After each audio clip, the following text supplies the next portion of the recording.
This is Auto User Guide, where we help you understand your vehicle better.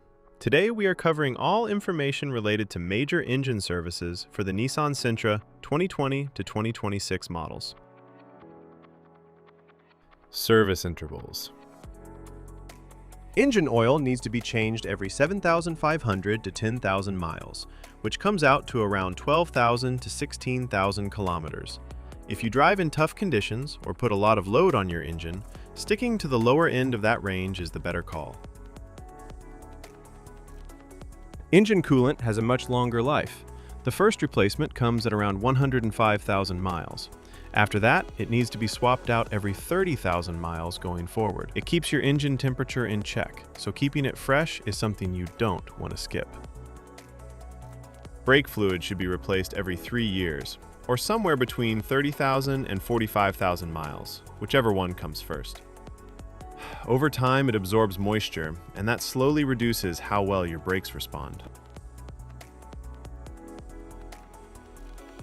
Engine oil. Engine oil capacity. Alright, so when it comes to engine oil capacity, the amount your car needs depends on the size of its engine. Not every engine drinks the same. If your car runs a 2.0-liter engine, the total oil capacity, including the filter, is 4.3 US quarts, which comes out to about 4.1 liters.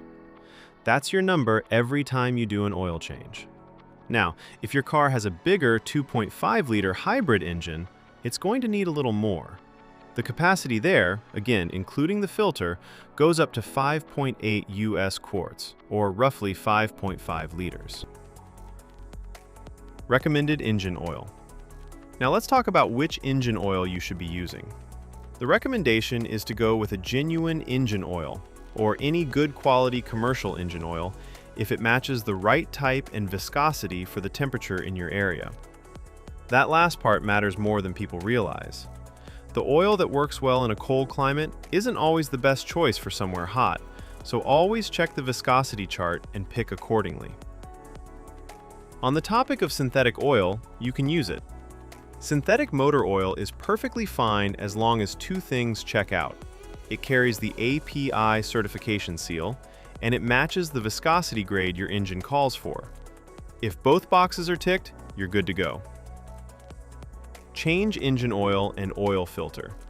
Before anything else, change your oil and filter based on the maintenance message that shows up on your driver information display. That message is your reminder. Don't ignore it. Here's how the full process goes. Step 1. Start the engine and let it run until it reaches its normal operating temperature. Once it's warmed up, turn it off. Warm oil drains out much more easily than cold oil. Step 2. Open the hood and take off the engine oil fill cap. This helps the oil drain smoothly by allowing air in. Step 3. Get under the car and locate the undercover. Remove the Phillips head screws and slotted head screws by turning them 90 degrees counterclockwise. Then pull the undercover off. Step 4. Find the drain bolt at the bottom of the engine. Remove it along with the washer and let the old oil drain completely into a container placed underneath. Step 5. Remove the oil filter and let any remaining oil inside it drain out as well. Set it aside for proper disposal. Step 6. Before putting on a new filter, check that the old filter gasket didn't stick to the engine's contact surface. This is a small but important check. A leftover gasket can cause an oil leak. Step 7. Clean the contact surface on the engine block, wiping away any dirt or dust. Then install a fresh oil filter. Step 8. Put a new washer on the drain bolt and reinstall it back into the engine. Step 9. Pour in the recommended engine oil. Make sure you're using the right type and the correct amount for your engine size. Step 10. Put the oil fill cap back on securely and start the engine. Step 11. Let the engine run for a few minutes, then get underneath and check around the drain bolt and oil filter for any leaks. If you see drips, shut the engine off and address it before going further. Step 12. Turn the engine off and wait for about 3 minutes. This gives the oil time to settle. Then pull out the dipstick and check that the oil level is right where it should be. gauge. After you've changed the engine oil, there's one more thing you need to do: reset the oil life gauge. If you skip this step, the car won't know the oil has been changed and will keep showing you an inaccurate reading. Here's how to do it on your car. First, make sure the ignition is on.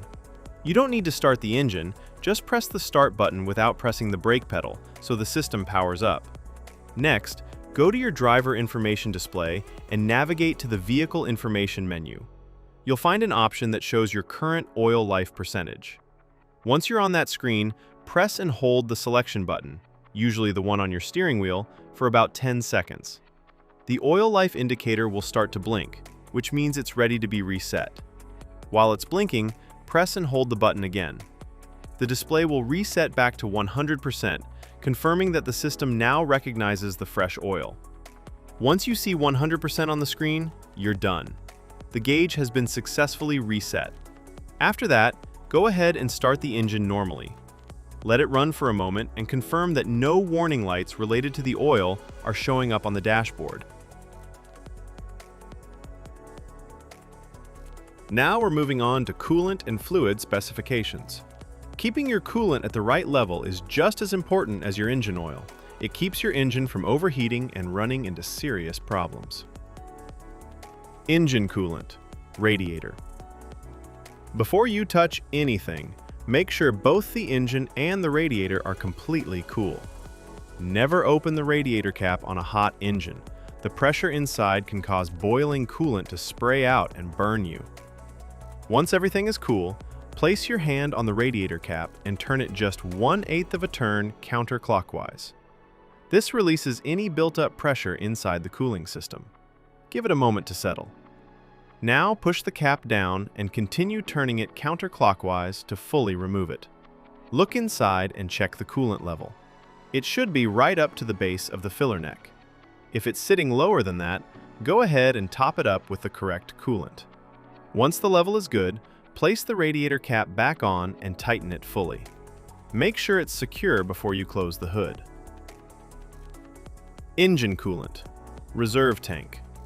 Again, before checking anything, make sure the engine and radiator have cooled down completely. Now locate the reserve tank. It's a small, translucent container usually sitting near the radiator. Look at the side of the tank and check where the coolant level sits. If it's below the minimum mark, add the specified coolant slowly until it reaches the maximum mark. Don't go above it. Once the level is good, take a moment to inspect the cooling system for any leaks.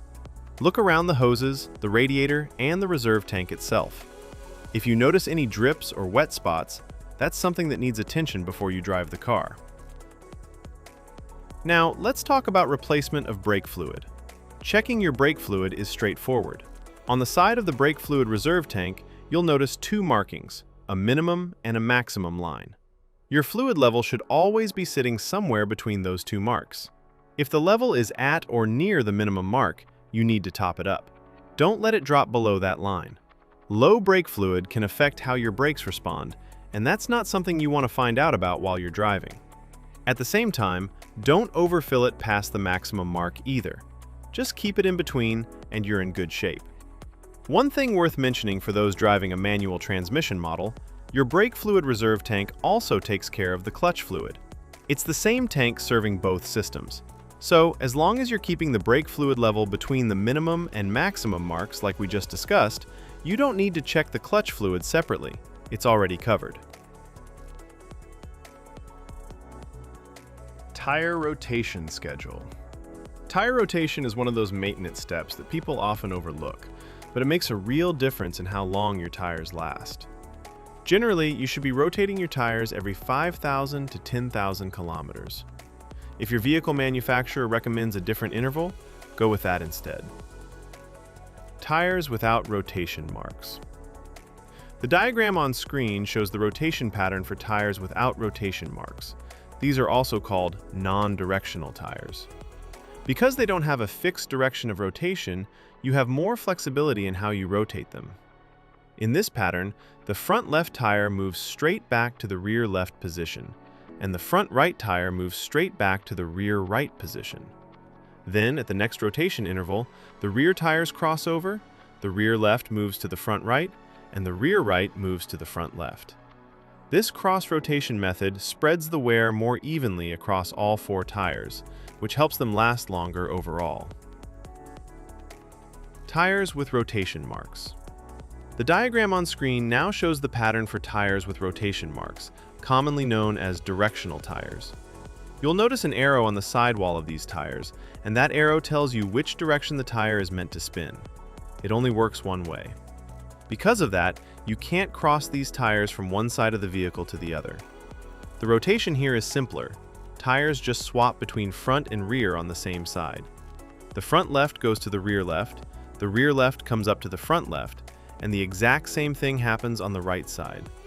It's a straightforward swap, just without the crossing over that you do with non-directional tires. Now let's talk about the fuel tank capacity. Your fuel tank holds a total of 12.4 US gallons, which is equal to 47 liters. Thanks for watching this video. I really hope it helped you understand things a little better. If you found it useful, give it a like. And if you haven't subscribed yet, hit that subscribe button so you don't miss the next one. Drop your thoughts or questions in the comments below. I'd love to hear from you. It genuinely means a lot.